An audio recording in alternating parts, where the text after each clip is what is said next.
Aujourd'hui, c'est la Saint-Valentin et si vous avez suivi l'année dernière, je vous avais proposé un auto shiatsu qui a eu beaucoup de succès. C'est un auto shiatsu assez général sur le sexe. Allez regarder si vous voulez. Aujourd'hui, on va rentrer un petit peu plus précisément dans le sujet en parlant de deux points, des points qui font glousser les élèves en shiatsu, un petit peu si vous êtes de la même génération que moi, pré-internet, où on allait au CDI, ouvrir les bouquins de biologie et regarder les organes reproducteurs. Voilà, si vous avez fait ça, dites-le moi en commentaire que je me sente moins seule. Et donc, on va parler de deux points.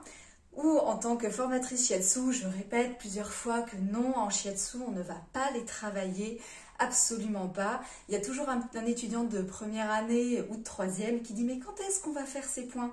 On ne les fera pas en shiatsu. Par contre, on peut les faire tout à fait en auto shiatsu, tout seul, toute seule, comme une grande sur soi ou avec un partenaire consentant. Mais que sont ces points, Fanny ? Alors, je te réponds tout de suite, ils ont des noms mystérieux qui sont vaisseau conception 1 et vaisseau gouverneur 1. Ce sont les premiers. Ils se situent à un endroit où on ne va pas regarder très souvent forcément. Je vous ai fait un magnifique schéma hyper anatomique qui m'a demandé des heures de réalisation. Donc, soyez indulgents. Vous êtes prêts? Donc, la croix représente, à votre avis, l'anus, tout à fait. L'arc ici représente la vulve et ici nous avons le coccyx. Et donc les points sont bien sûr situés entre l'anus et l'entrée de la vulve et entre l'anus et la fin du sacrum à mi-distance. Donc, je savais que ça vous plairait cette localisation. Donc à mi-distance très exactement, mais bon, vu la taille d'un pouce, on se dit qu'on va couvrir un petit peu la zone. Pourquoi ces points sont-ils intéressants? Oui, parce que vous doutiez que c'était une zone sympa, mais pourquoi est-ce qu'en médecine chinoise on s'en sert? Eh bien, le premier, sachant qu'en vrai, les acupuncteurs, je pense qu'ils piquent rarement à cet endroit-là, en tout cas en shiatsu, je vous rassure, ne n'y touchez pas, mais en auto shiatsu, vous pouvez. Donc, ce point, le premier, Renmai 1, qui est, ou vaisseau conception 1, qui est donc entre l'anus et l'entrée, la vulve, ou le départ du scrotum, correspond à un point intéressant pour notamment les épilepsies. En quoi ça nous intéresse, vous me direz? Eh bien parce que ça agit sur le système nerveux. Ça va donc pouvoir calmer éventuellement l'esprit, en tout cas avoir une action dessus qui peut peut-être nous permettre d'arriver à l'orgasme de façon plus rapide ou plus forte. On dit aussi que ce point est très intéressant à stimuler quel que soit notre appareil génital pour renforcer l'excitation, mais également pour les personnes qui ont un pénis, ça permet de retarder l'éjaculation. Donc ça peut être assez chouette.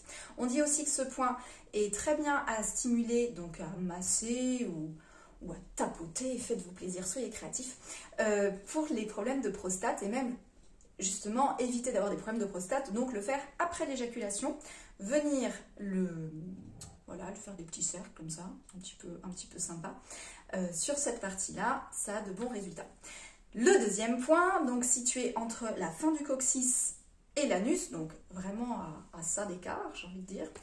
De l'autre côté de l'anus, lui, il sert à calmer le chêne, donc calmer l'esprit.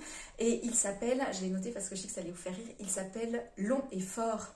Voilà, c'est un type de traduction, il y en a plusieurs, mais je trouve que celui-là était particulièrement approprié. Il aide à soulager la douleur, on ne sait jamais, et il fait monter le ki. Donc on peut se dire que s'il fait monter le ki, et vu là où il est situé, peut-être que ça peut faire décoller un petit peu plus rapidement. Ces deux points sont de toute façon utilisés dans le Tao d'une façon assez générale, en disant que ce sont des zones sur lesquelles on n'arrive pas directement. On prend le temps d'y arriver petit à petit, mais une fois qu'on y est, que ce sont des zones vraiment intéressantes, quel que soit votre appareil génital. Voilà, je vous laisse du coup explorer. Si vous n'avez pas trop d'idées de comment faire, vous dites oui, elle est bien marrante avec ses points, mais juste comment je fais concrètement? Tu peux toujours appuyer, tapoter, rester 10 secondes, pas hésiter à appuyer assez fortement, puisque le premier, il est situé vraiment au niveau du périnée. Et puis, si tu manques d'idées, je sais qu'il va être à l'envers, parce que voilà, mais tu sais lire à l'envers maintenant. C'est Jouissance Club, un super bouquin avec plein d'idées, des graphiques, des dessins faciles à comprendre et qui peuvent mettre un petit peu de nouveauté dans vos pratiques, qu'elles soient à deux à plus ou qu'elle soit tout seul. Voilà, je vous souhaite une très belle Saint-Valentin, que vous soyez à 2, à 10 000 ou tranquille. Et n'hésitez pas à me poser des questions en message privé si vous avez envie. Très bonne Saint-Valentin et bon lundi!